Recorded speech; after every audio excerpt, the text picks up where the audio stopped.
Καλησπέρα σας, φίλες και φίλοι του ράγμπι στην Ελλάδα. Στο τρίτο και τελευταίο μέρος των προβλέψεων για τη φετινή Pro D2, φτάνουμε πλέον στις 6 ομάδες που θεωρώ ότι θα μπουν στα play-off. Πριν περάσουμε στην τελική εξάδα, μια πολύ γρήγορη επιφήμιση της κατάταξης μέχρι τώρα. Στη 16η θέση έχω την Nice, 15η την Εβέρ, 14η την Οριγιάκ, 13η την Αρμπόν και 12η την Dax. Στη συνέχεια, 11η έχω την Biarritz, 10η την Αγκούλεμ, 9η την Μπεζιέ, στην 8η θέση την Angers και στην 7η την Ογιονά, οριακά εκτός play-off. Και κάπου εδώ αρχίζει το πραγματικά δύσκολο κομμάτι της πρόβλεψης. Από την 6η μέχρι και την 1η θέση, θεωρώ ότι όλες οι ομάδες έχουν σοβαρά επιχειρήματα για να βρεθούν ψηλά, ενώ κάποιες από αυτές μπορούν ξεκάθαρα να διεκδικήσουν και την άνοδο στο top 100.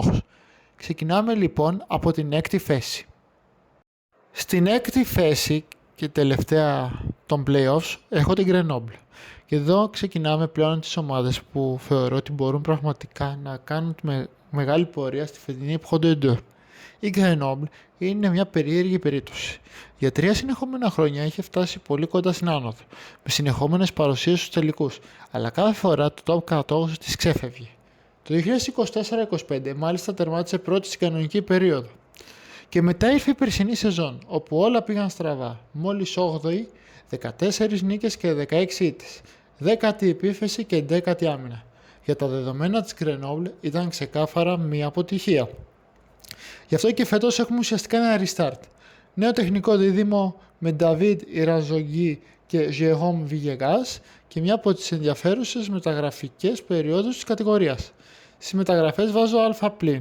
Ο Leindar είναι εξαιρετική προσφυγή για το ΠΑΚ, ο Λι Warmer και Φεντέρ φέρνουν δυναμική και εμπειρία, ο Πουάτα είναι ακριβώς ο τύπος παίκτη που έλειπε από την Grenoble και υπάρχει ποιότητα και στα backs με το Ζεν και Σαουαΐ Λαού.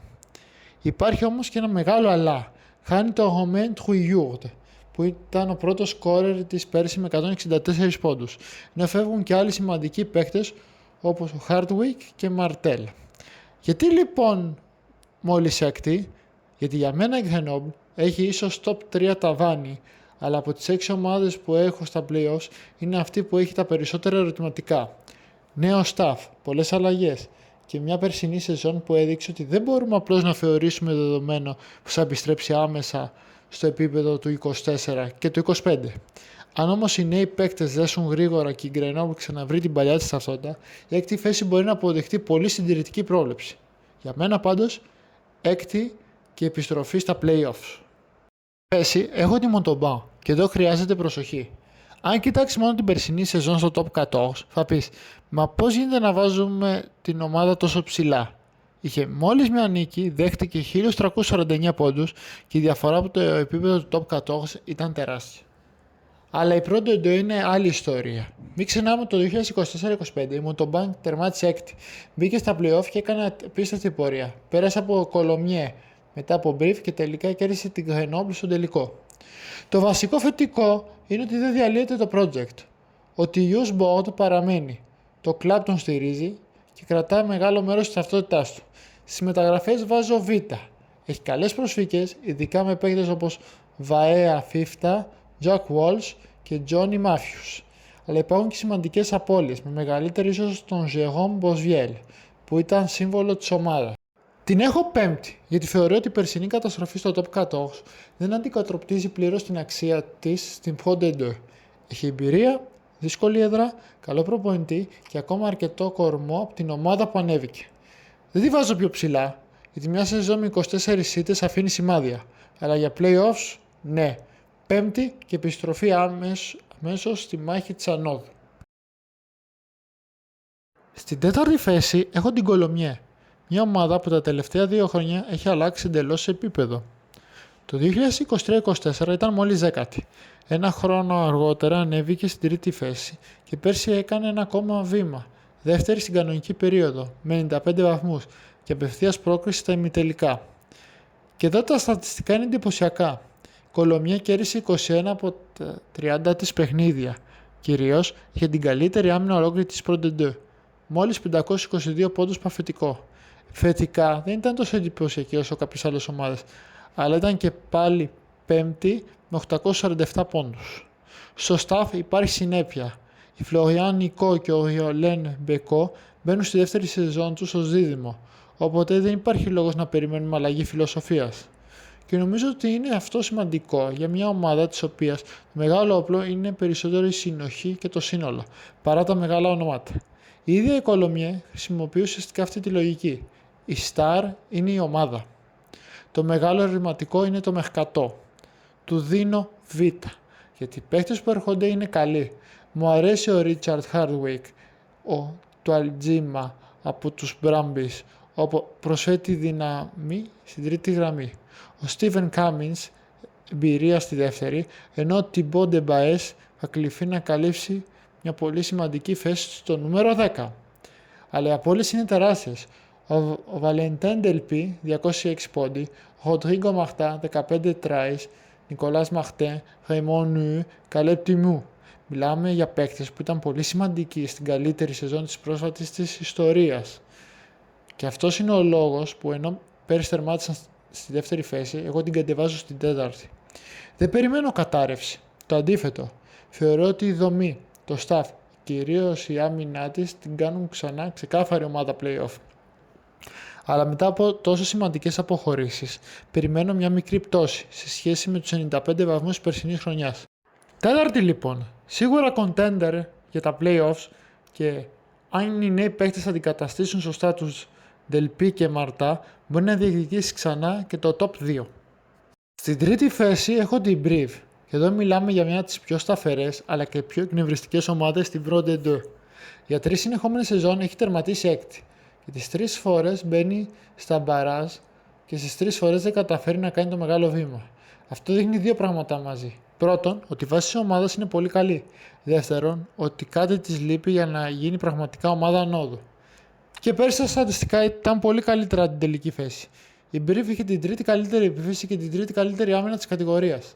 906 πόντι υπέρ, μόλις 543 κατά. Αυτά είναι νούμερα ομάδας που σε κανονικές συνθήκες πρέπει να βρίσκεται πιο ψηλά από την έκτη θέση. Γι' αυτό και η αλλαγή στον πάγκο είναι τόσο σημαντική. Ο Γρηγορή Πατά έρχεται ως νέος μάνατζερ μετά από την πολύ καλή δουλειά που είχε κάνει στην Bayonne, την οποία είχε οδηγήσει μέχρι τα ημιτελικά του Top 14. Η Brive δεν χρειάζεται να μάθει από την αρχή πως είναι καλή ομάδα. Χρειάζεται λοιπόν κάποιον που θα την κάνει πιο σκληρή, πιο καθαρή και πιο αποτελεσματική. Στις μεταγραφές βάζω Β συν. Μου αρέσουν οι προσθήκες των Christian Judge και Louis Marie μπροστά. Ο Λουκάς Ουντά έρχεται από την Οριγιάκ, ενώ ο Αιμερίκ Λουκ μπορεί να δώσει ποιότητα και εμπειρία πίσω. Δεν είναι όμως τέλειο παράθυρο, γιατί υπάρχουν και σοβαρές υποχωρήσεις. Χάνουν τον Ερουάν Ντρίντι, που ήταν ο πρώτος try scorer της ομάδας, τον Κάρουιν Μπος, αλλά και τον νεαρό Αφάν. Παρ' όλα αυτά, εγώ φέτος την ανεβάζω από την έκτη στην τρίτη θέση. Η περσινή της εικόνα, ειδικά στα νούμερα, ήταν πολύ πιο κοντά σε ομάδα top 3 παρά σε ομάδα που απλώς μπαίνει οριακά στα play-off. Δεν τη βάζω στις δύο πρώτες θέσεις, γιατί θέλω να δω πρώτα αν ο Πατά μπορεί να δημιουργήσει αυτή τη σταθερότητα σε πραγματική υπεροχή. Αλλά για μένα η Brive είναι ξεκάθαρα μια από τις ομάδες που μπορούν να παίξουν άνοδο. Τρίτη λοιπόν, και ίσως η πιο επικίνδυνη ομάδα στα μπαγάζ. Στη δεύτερη θέση έχω τη μεγαλύτερη ίσως έκπληξη της πρόβλεψής μου, τη Valence Romance. Αλλά αν δούμε την πορεία της, ίσως τελικά να μην είναι τόσο μεγάλη έκπληξη. Πριν 2 χρόνια ήταν 12η, μετά 8η και πέρσι 5η, για πρώτη φορά στα play-off. Δηλαδή από τότε που ανέβηκε στην πρώτη του, κάθε χρόνο κάνει και ένα βήμα παραπάνω. Και το 5η της περσινής χρονιάς ίσως την αδικεί λίγο. Η Valence έκανε 19 νίκες, ακριβώς όσες και η Provence που τερμάτισε τρίτη. Η διαφορά ήταν κυρίως στα bonus points. Η Valence πήρε μόλις 8. Εφετικά ήταν έκτη, αμυντικά 8η. Δεν είναι δηλαδή μια ομάδα που κυριάρχησε στα στατιστικά. Αυτό που έκανε όμως εξαιρετικά ήταν να κερδίσει παιχνίδια. Και ειδικά εντός έδρας είχε 13 νίκες σε 15 παιχνίδια. Έχει επίσης το καλύτερο επιθετικό δίδυμο σε επίπεδο παραγωγής πόντων. Ο Λουκά Μερέ πέτυχε 334 πόντους, περισσότερους από οποιοδήποτε άλλο παίκτη στην κατηγορία, ενώ ο Χούκερ, Ντοριάν, Μάρκο Πένα πέτυχε απίστευτα 15 τράις και οι δύο παραμένουν. Στις μεταγραφές βάζω α+. Όχι επειδή έφερε 10 μεγάλα ονόματα. Το αντίθετο. Έκανε μόλις 3 βασικές προσθήκες. Αλλά αυτή είναι για μένα η δύναμή της. Κρατά σχεδόν ολόκληρη την ομάδα που μόλις έκανε την καλύτερη σεζόν στην ιστορία της και προσέτησε επιλεκτικά ποιότητα. Με μεγαλύτερο όνομα το Μάρκο το Λενιέν. Ακόμα και η αλλαγή προπονητή δεν με ανησυχεί ιδιαίτερα. Ο Γομέντερ ήταν ήδη στο staff και τώρα πρέπει να αναλαμβάνει τον πρώτο ρόλο. Οπότε υπάρχει μεγάλη συνέχεια στο project. Για να δικαιώσει αμέσως και την πρόβλεψή μου και να πάει την πέμπτη στη δεύτερη, πρέπει να κάνει ένα ακόμη βήμα. Κυρίως αμυντικά, αλλά και στο να παίρνει περισσότερα bonus points. Πέρυσι, παρά τις 19 νίκες, άφησε αρκετούς βαθμούς εκεί. Εγώ πάντως πιστεύω πολύ στην ανωδική της πορεία. 12η, 8η, 5η και φέτος τη βλέπω δεύτερη. Με απευθείας πρόκριση στα ημιτελικά και πραγματική διοίκηση της ανόδου. Και φτάνουμε στην πρώτη θέση. Για μένα το μεγάλο φαβορί της ετινής Pro de 2 είναι η Provence. Και δεν είναι η πρόβλεψη που βασίζεται μόνο στις μεταγραφές. Η Provence βρίσκεται εδώ και 3 χρόνια μια ανάση από το top κατόχους. Το 2023-24 τερμάτισε πρώτη, αλλά αποκλείστηκε στα ημιτελικά. Την επόμενη χρονιά ήταν τέταρτη και ξανά στα ημιτελικά. Και πέρσι έκανε ένα βήμα. Έφτασε στον τελικό της Pro de 2 και στη συνέχεια είχε και δεύτερη ευκαιρία μέσω του Access Match απέναντι στην Περπινιά. Και πάλι όμως δεν ανέβηκε. Άρα πλέον το ερώτημα δεν είναι αν η Provence μπορεί να διεκδικήσει την άνοδο. Το έχει ήδη αποδείξει. Το ερώτημα είναι αν φέτος μπορεί επιτέλους να τελειώσει τη δουλειά. Πέρσι είχε 19 νίκες, 92 βαθμούς, την τέταρτη καλύτερη επίθεση και την πέμπτη καλύτερη άμυνα. Ήταν ήδη μία από τις πληρέστερες ομάδες της κατηγορίας. Και αντί να μένει σε αυτό το καλοκαίρι, ενισχύθηκε ακόμα περισσότερο. Στο Μερκάτο της βάζω Α+. Ο Τάιλερ Χαρντόν φέρνει τεράστια εμπειρία στο leadership. Ο Μαχτίν Μπογκαντό προσφέρει ποιότητα στην πίσω 30. Γκιουντέλη και Κοτέ έρχονται από την Bayonne για να αντιμετωπίσουν την πρώτη γραμμή. Και ίσως ακόμη πιο σημαντικό για την Pro de 2, παίρνει από τους ανταγωνιστές της παίκτες όπως ο Romain Trouillou, Thibaut Martel και Andrea Pontanier. Χάνει φυσικά εμπειρία. Ο George North και ο Jules Plisson σταματούν. Φεύγει ο Thomas Francis. Αλλά όταν κοιτάξω συνολικά το roster, θεωρώ ότι η Provence βγαίνει το καλοκαίρι πιο δυνατή από την μπήκη. Υπάρχει και κάτι ακόμα σημαντικό. Ο Philippe Saint-André μπαίνει στη δεύτερη χρονιά του. Πέρσι ήταν καινούριος, μαζί με αρκετές αλλαγές στο staff. Τώρα όμως υπάρχει μεγαλύτερη συνέχεια και ο ίδιος ο σύλλογος έχει κρατήσει σημαντικά κομμάτια του τεχνικού επιτελείου. Υπάρχει βέβαια πίεση, ίσως περισσότερη από οποιαδήποτε άλλη ομάδα. Όταν επενδύεις τόσο, όταν έχεις φτάσει ήδη σε ημιτελικά και τελικό και όταν διαθέτεις τέτοιο roster, το να μπεις απλώς στα play-off δεν είναι επιτυχία. Για μένα, ο στόχος είναι ξεκάθαρος. Top 2 στην κανονική περίοδο και άνοδο στο top 100. Και τελικά, ανάμεσα σε όλες τις ομάδες της κατηγορίας, αυτή είναι που μου δίνει τις περισσότερες εγγύησεις. Provence, λοιπόν, στην πρώτη θέση. Το φαβορί μου για την κανονική περίοδο και το φαβορί μου για την άνοδο στην πρώτη κατηγορία, το top 100. Λοιπόν, αυτά όσον αφορά τις προβλέψεις. Τώρα θα σας εμφανιστεί στην οθόνη σας ο τελικός πίνακας με τις δικές μου προβλέψεις.